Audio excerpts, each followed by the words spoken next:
Hai Sobat Bahan, selamat datang di channel hiburan kabar bahan. Min akan membacakan sebuah cerita novel, akan melanjutkan membacakan sebuah cerita novel yang sangat seru, yang sangat menarik, yang sangat menghibur, yang sangat layak untuk diikuti dari awal hingga akhir. Sebuah cerita novel yang berjudul The Story of Yi Chen. Tetapi sebelum melanjutkannya, pastikan kalian sudah subscribe channel ini dan aktifkan lonceng notifikasinya agar tidak ketinggalan jika admin upload video terbaru. Jika kalian menyukai cerita seperti ini, jangan lupa like. Jika berkenan, share juga ke teman-teman lainnya agar teman-teman lainnya juga mendapatkan informasi dan hiburan di channel ini. Baik, kita lanjutkan di part ke 388 bertepatan dengan bab ke 1864.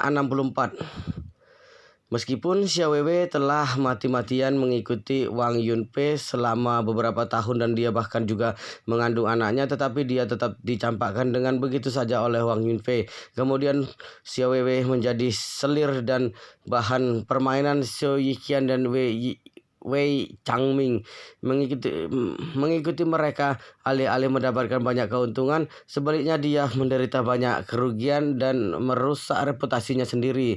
Saat ini Xiao Weiwei bahkan lebih menyedihkan lagi. Meskipun dia masih tinggal di kediaman Thomson Glass atas yang mewah ini, tetapi dia menderita kelaparan sepanjang malam dan bahkan dia tidak mempunyai uang sedikit pun untuk membeli sarapan. Dalam situasi seperti ini, ditambah melihat Wang Yunpei lagi membuat berbagai adegan tahun baru berputar di depan matanya, dan itu semakin membuatnya sangat sedih. Tidak lama kemudian mata Xiao Weiwei dipenuhi air mata dan kemudian dua garis air mata mengalir di matanya. Tidak bisa menahan diri dan terisak dengan lembut. "Kakak Yunpei, mengapa kamu tidak menginginkan aku lagi? Kakak Yunpei, kamu, apa kesalahanku sehingga membuatmu meninggalkanku begitu saja? Oh, Kakak Yunpei." Berbicara tentang ini membuat Xiao Weiwei menangis tak bersuara. Melihat putrinya menangis seperti ini, Qian Hoqian tentu saja merasa sangat bersedih. Jauh di lubuk hatinya, dengan lembut ia memeluk Xiao Weiwei dan menghiburnya. "Weiwei, percayalah pada ibu. Kamu pasti akan menemukan pria yang lebih baik daripada Wang Yunpei di masa depan." Xiao Weiwei menangis dan berkata, "Bagaimana mungkin? Aku sudah benar-benar rusak sekarang. Semua orang selalu membicarakan keburukanku dan menjadikanku sebagai bahan tertawaan mereka, mengejekku karena tidak cukup mencintai diriku sendiri." Dan menjadi selir Xiao Yiqian yang bahkan jauh lebih tua dari ayahku, dan setelah dipermainkan olehnya, dia melemparkanku pada Wei Changming. Setelah mengatakan itu, Xiao Weiwei berbalik, memelototi nyonya besar Xiao yang masih memasang ekspresi yang rumit di wajahnya dan berkata dengan marah, "Semua karenamu, semua karena kamu, nenek sialan. Kamulah yang memaksaku untuk merayu Xiao Yiqian saat itu. Jika bukan karenamu, reputasiku tidak akan sampai rusak seperti ini. Jika bukan karenamu, aku mungkin masih memiliki kesempatan bersama dengan kakak Yunpei. Kamu yang menghancurkanku." Nyonya besar Xiao yang dikejutkan oleh raungan amarah Xiao Weiwei melangkah mundur tanpa sadar. Ia pun berkata, "Bagaimana kamu bisa menyalahkanku untuk hal ini? Bukankah juga setuju dengan Xiao Yiqian sejak awal?" Xiao Weiwei memaki, "Omong kosong. Jika bukan karena kamu yang memaksaku, bagaimana mungkin aku bisa setuju? Kamu hanya ingin menggunakan Xiao Yiqian sebagai investasi. Kamu hanya ingin menjual tubuhku dengan imbalan kemakmuran." Nyonya besar Xiao berkata dengan kesal, "Weiwei, gunakan hati nuranimu ketika berbicara. Apa hanya aku saja yang merasakan keuntungannya dalam hal ini?" Setelah itu dia menunjuk ke arah Qian Hoqian dan berkata dengan marah, "Jangan lupa bahwa Xiao Yiqian memberikan uang 5 juta yuan kepadamu, dan pada akhirnya justru malah menguntungkan ayah dan ibumu. Jika kamu benar-benar ingin mengatakan siapa yang menjual tubuhmu untuk digantikan dengan kemakmuran, Aku hanya bisa bilang satu hal, ayah dan ibumu juga harus dihitung di dalamnya. Dan begitu juga denganmu. Ekspresi Kian Ho Kian tiba-tiba menjadi sangat jelek. Meskipun ucapan Nyonya Besar Xiao menyakitkan untuk didengar, tetapi dia memang mengatakan yang sebenarnya. Pada saat itu, baik Nyonya Besar Xiao, Kian Hokian ataupun Xiao Changgan, mereka semua jatuh cinta dengan kehebatan dan kekayaan Xiao Yiqian. Oleh karena itu, mereka pun bersama-sama membujuk Xiao Weiwei untuk memasuki kamar Xiao Yiqian di tengah malam. Dan Xiao Weiwei juga tidak sepenuhnya terpaksa. Lebih tepatnya, dia setengah terpaksa dan setengah menginginkannya. Dia putus dengan Wang Yunfei pada saat itu dan situasi ekonomi keluarga terus memburuk. Dia sendiri pun sudah lama tidak puas menjalani hari-hari yang begitu buruk. Oleh karena itu bergaul dengan Xiao Yiqian juga sebagian adalah karena hasratnya sendiri. Wajah Xiao Weiwei turut memerah pada saat itu. Dia tahu semua orang bertanggung jawab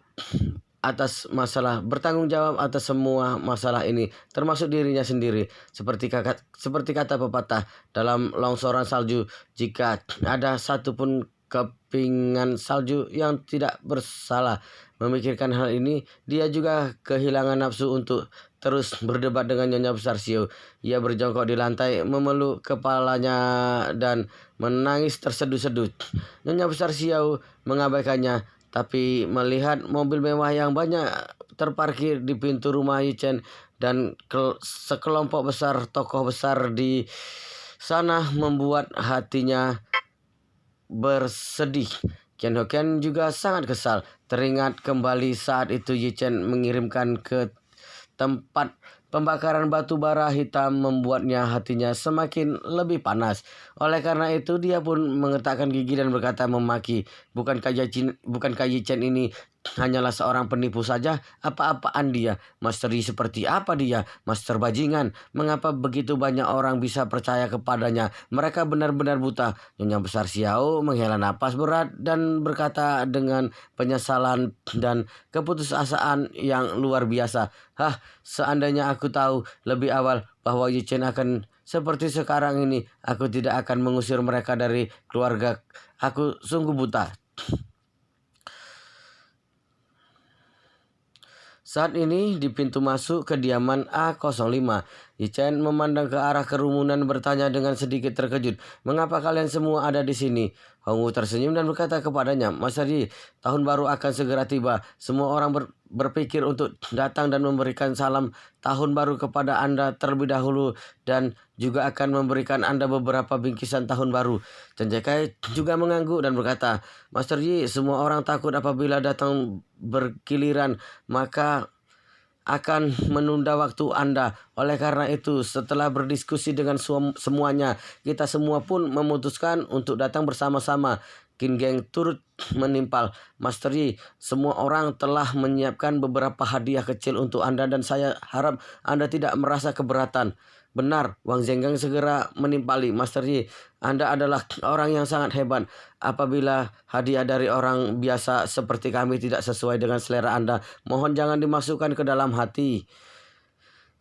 Yichen tersenyum sedikit dan berkata, "Kalian masih mengingat saya pada saat ini sudah cukup membuat saya merasa sangat berterima kasih. Kalian tidak perlu repot-repot memberikan hadiah untuk saya."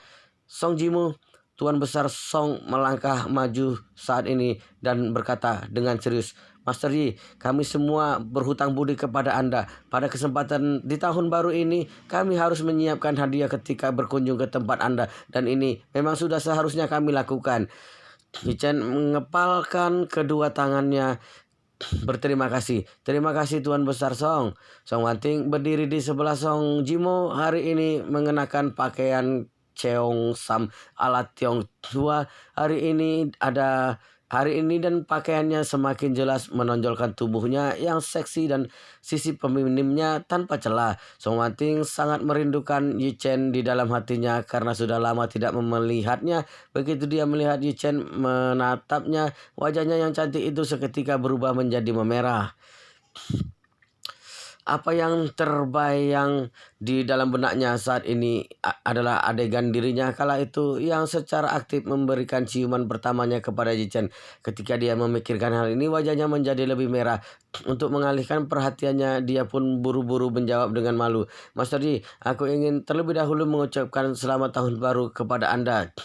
Qin Oksu yang tidak mau kalah juga berkata, Master Yi, Pelatih Yi, Oksu juga ingin terlebih dahulu mengucapkan selamat tahun baru kepada Anda dan aku mendoakan segala yang terbaik kepada Anda di tahun baru ini.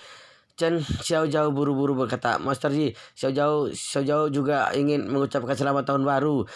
Song Wanting seketika mengerti pada saat ini bahwa kedua gadis kecil ini ternyata juga mengagumi dan menyukai Chen. Pada saat ini, dia hanya bisa menghela napas di dalam hatinya. Dia tahu betul bahwa akan sangat menyiksa apabila menyukai seorang pria yang sudah menikah seperti Chen. Tampaknya, kedua gadis kecil sama seperti dirinya. Mereka telah menderita mabuk cinta kepada Chen setiap harinya.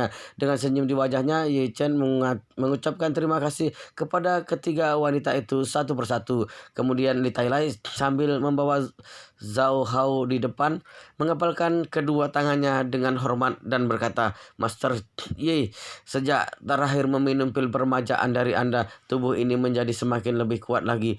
Semua ini adalah berkat Anda. Saya sangat berterima kasih. Ye Chen sedikit tersenyum. Presiden Li tidak perlu sungkan lagi. Lagi pula ini pil permajaan tersebut memang didapatkan oleh Presiden Li atas kekuatan Anda sendiri. Tidak perlu berterima kasih kepadaku. Ketika Zhao Hao melihat Yi Chen saat ini, hatinya sudah sangat kewalahan. Sejak Yi Chen memperkenalkan Zhao Zhao kepada Li Tailai sebagai supir dan asistennya, Zhao Hao sudah sangat menyadari bahwa Yi Chen adalah orang yang luar biasa. Namun dia benar-benar tidak menyangka bahwa Yi Chen akan begitu berpengaruh seperti ini. Bosnya yang secara khusus datang ke Jinling hanya untuk memberikan Yi Chen bingkisan tahun baru saja sudah cukup mengejutkannya. Tetapi setelah dia datang, dia menyadari bahwa situasi di tempat kejadian bahkan jauh lebih mengejutkan lagi.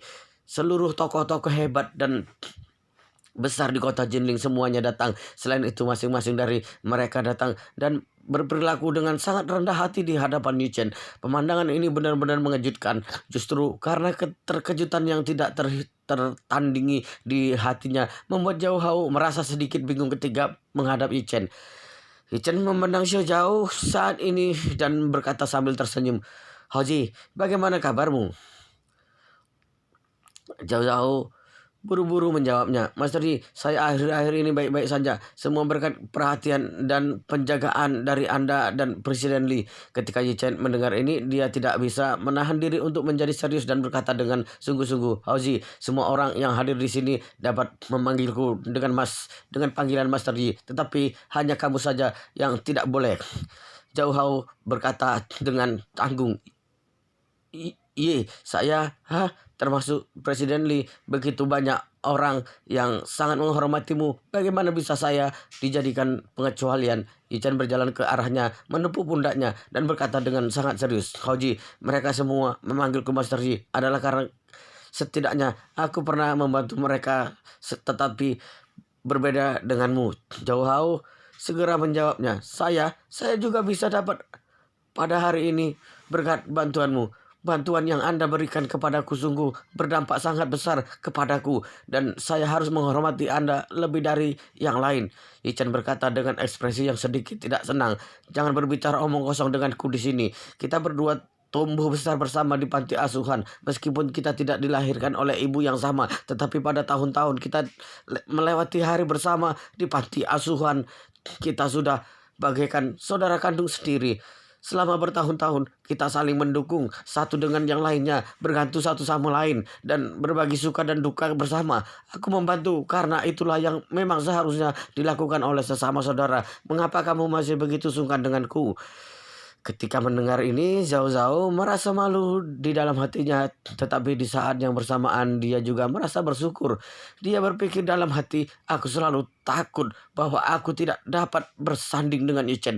Oleh karena itu, aku pun semakin merasa takut berada di hadapannya. Namun, semakin aku bertindak seperti ini, semakin pula aku semakin merasa asing dengannya. Tetapi Yi Chen selalu menganggapku sebagai saudaranya. Jika aku memperlakukannya dengan hormat seperti seorang pelayan baginya, dia pasti sangat tidak nyaman di hatinya. memikirkan hal ini, Zhao Zhao berkata kepadanya dengan mata yang memerah, Yichen, aku sebagai saudaramu mengerti apa yang ingin kamu utarakan. Aku berterima kasih kepadamu. Yichen tersenyum dan mengangguk. Ini baru yang dinamakan saudara Yichen. Jika kamu memanggilku dengan panggilan Master Yi sekali lagi, aku akan langsung memutuskan hubungan denganmu. Jauh-jauh buru-buru berkata, Yichen, kamu jangan khawatir. Aku tidak akan lagi memanggilmu sebagai Master Yi. Kamu adalah Yichen, bukan seorang Master Yi, dan kamu adalah saudaraku, saudara seumur hidup Zhao Zhao. Yichen mengangguk ringan dan berkata dengan puas, aku sangat senang mendengar perkataanmu. Pada saat ini, Secangkun dan Xiao Churan juga berjalan keluar. Keduanya merasa bahwa mereka harus menyambut para tamu-tamu Yichen yang telah datang berkunjung ke rumah ini. Oleh karena itu, mereka dengan cepat membersihkan ruang tamu di rumah dan kemudian keluar untuk mengundang para tamu untuk masuk dan duduk di dalam. Tetapi setelah mereka keluar, mereka baru mendapati bahwa orang yang ada di luar ternyata jauh melebihi perkiraan mereka. Yang lebih mengejutkan adalah bahwa orang-orang ini hampir seluruhnya adalah tokoh-tokoh penting paling bergengsi di kota Jending. Terutama ketika melihat Song Wanting, Cacuran tiba-tiba merasa tidak percaya diri. Jika saja dia tahu bahwa Song Wanting juga ada di luar, dia pasti akan merias wajahnya terlebih dahulu sebelum keluar. Biasanya Cacuran keluar rumah tanpa mengenakan riasan. Ia jarang merias wajahnya dan tidak begitu sering berpakaian dengan elegan, tak terkecuali hari ini. Karena itu di hadapan Song Wanting yang telah berdandan, ia tiba-tiba tampak sedikit suram. Secangkun sudah mengetahui bahwa menantu laki-lakinya adalah orang yang sangat berkompeten dan seluruh tamunya adalah orang-orang hebat. Jadi begitu dia melihat ada begitu banyak orang hebat di sana, dia pun tidak merasa aneh. Namun ketika dia melihat si Tianqi, Secangkun buru-buru menyapanya dan berkata dengan hormat, wah, Dokter Saktisi, Anda juga datang.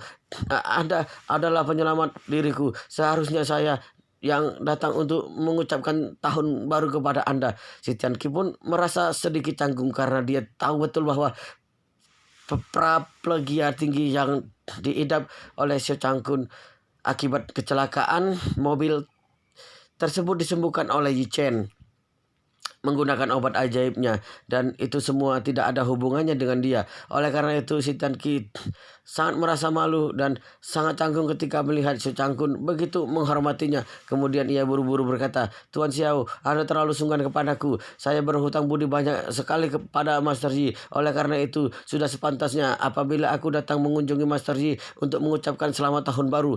Pada saat ini Hongwu melangkah maju dan mengepalkan kedua tangannya lalu membungkukkan badannya dan berkata dengan hormat kepadanya, selamat pagi Tuan Xiao. Hongwu datang pada hari ini untuk mengucapkan selamat tahun baru. Xiao Changkun telah beberapa kali bertemu dengan Hongwu di Mansion Tenxiang dan dia sudah sangat akrab dengannya. Jadi dia pun tersenyum dan berkata, Tuan Hongwu, jangan begitu sungkan terhadap saya. Saya juga turut mengucapkan selamat tahun baru kepada Anda. Hongwu sangat tersanjung dan berkata, tidak bisa. Anda cukup memanggil saya Hongwu saja. Jangan berbicara terlalu formal dengan saya. Saya tidak berani menerima penghormatan seperti itu. Xiao Changkun sangat senang dan berkata dalam hati, wah, ternyata aku juga sangat berpengaruh saat ini. Bahkan penguasa dunia bawah tanah kota Jinling, Hongwu, saja bertindak begitu hormat kepadaku. Hebat sekali. Dan juga apabila kejadian pada hari ini yang ada begitu banyak tokoh hebat datang untuk mengucapkan selamat tahun baru kepadaku sampai tersebar keluar, aku tidak tahu akan ada berapa banyak orang yang akan sangat terkejut. Agar semua tamu tidak terabaikan, Yichen lalu mengundang semua orang masuk ke dalam. Semua orang yang ada di sana pun juga buru-buru meminta pengawal yang mengikuti mereka untuk segera mengeluarkan hadiah yang sudah disiapkan dari mobil. Kemudian terlihat setidaknya ada sekitar 20 atau 30 orang berbaris masuk ke kediaman sambil memegang berbagai kotak hadiah kelas atas. Tidak jauh dari sana Nyonya Besar Xiao yang tinggal di kediaman nomor A04 melihat pemandangan itu dengan terpana dan mulutnya bergumam, formasi ini, apakah ini yang disebut sebagai pemberian hadiah yang biasa. Formasi ini digunakan oleh para pejabat dia di berbagai tempat di zaman kuno untuk memberikan penghormatan kepada kaisar. Ken Hokian merasa sangat tidak nyaman sekali dan dia berkata, mereka semua orang-orang besar dan kaya. Hadiah yang mereka berikan ini jika dijumlahkan apakah akan mencapai 100 juta yuan? Cewek bergumam dengan mata merah. Aku rasa 100 juta masih terlalu rendah.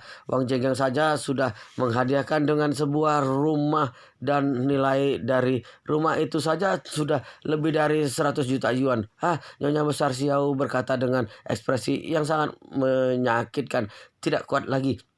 Aku sudah tidak kuat melihatnya lagi. Aku akan terkena serangan jantung apabila terus melihatnya. Setelah berbicara dia berbalik dan memasuki ruangan. Ken Hoken pun berkata dengan sebal, aku pun pusing melihatnya. Xiao Weiwei tidak berbicara. Ia melihat Wang Yunpei mengikuti Wang Jenggang masuk ke kediaman Yi Chen dan hatinya semakin merasa tidak nyaman. So Helong yang sedang berbaring di tempat tidur meratap. Ibu, nenek, aku bisa mati kelaparan jika kalian tidak memberikan aku makan. Kalian tidak boleh begitu saja melihat aku yang terluka ini berbaring di kasur dengan kelaparan. Wudong Hai tidak memukuli aku dan ayah sampai mati. Sepertinya kami berdua akan mati kelaparan di rumah. Nyonya besar Xiao segera berkata dengan tergesa-gesa, Wewe, bukankah kamu mengatakan bahwa kamu akan mencari pekerjaan hari ini? Pergi dan carilah pekerjaan. Setelah berkata, dia melotot ke arah Ken Hokian lagi dan berkata, Ken Hokian, kamu juga harus mencari pekerjaan dan untuk menghidupi keluargamu. Ken Hokian mengangguk dan berkata dengan sedikit marah, aku bisa pergi, tetapi rumah ini tidak bisa memelihara seorang pemalas. Jika aku pergi, maka kamu juga harus pergi.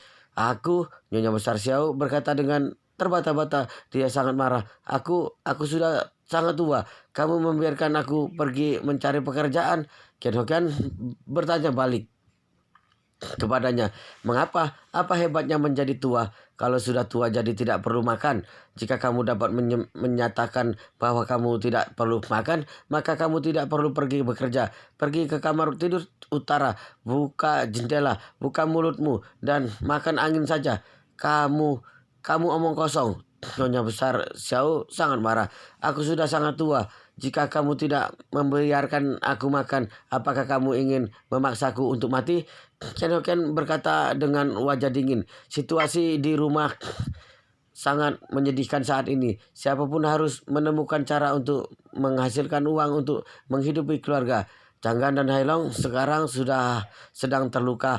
Untuk sementara waktu ini mereka dapat dibebaskan dari tanggung jawab. Tetapi kamu tidak bisa. Nyonya besar Xiao dengan marah berkata, kurang ajar. Kamu sungguh kurang ajar. Dalam usia tua seperti ini kamu masih saja memaksaku untuk pergi bekerja. Apa kamu ingin membunuhku? Mengapa kamu bisa sampai masuk ke keluarga Xiao? Kamu adalah seorang menantu yang berhati serigala.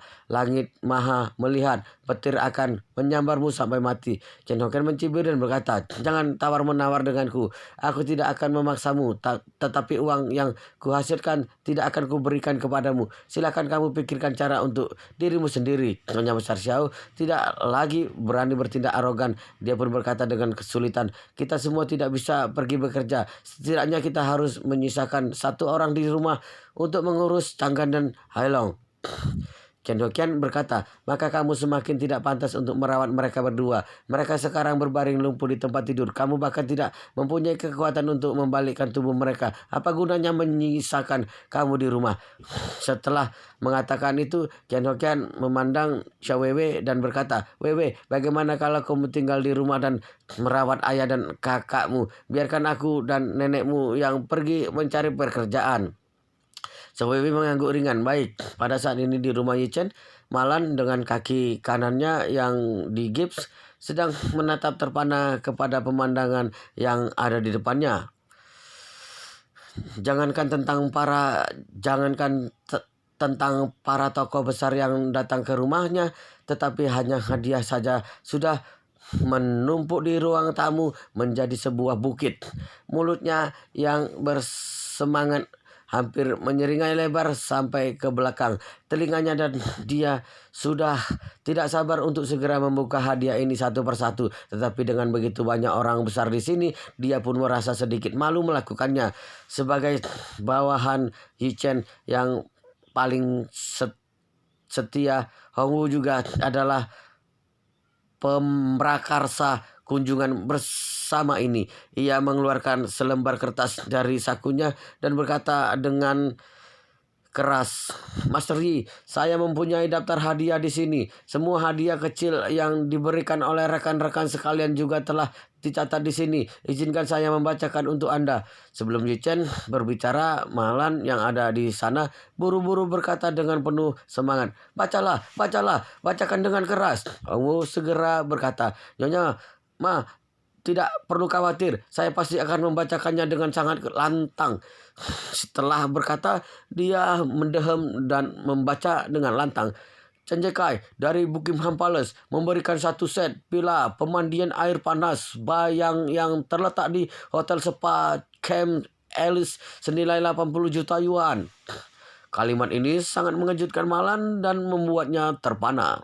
Malan tidak bisa membantu tetapi berseru dengan sangat gembira dari lubuk hatinya yang terdalam, "Oh Tuhan, hadiah pertama saja adalah sebuah pila mata air panas yang bernilai 80 juta. Ini terlalu menyilaukan.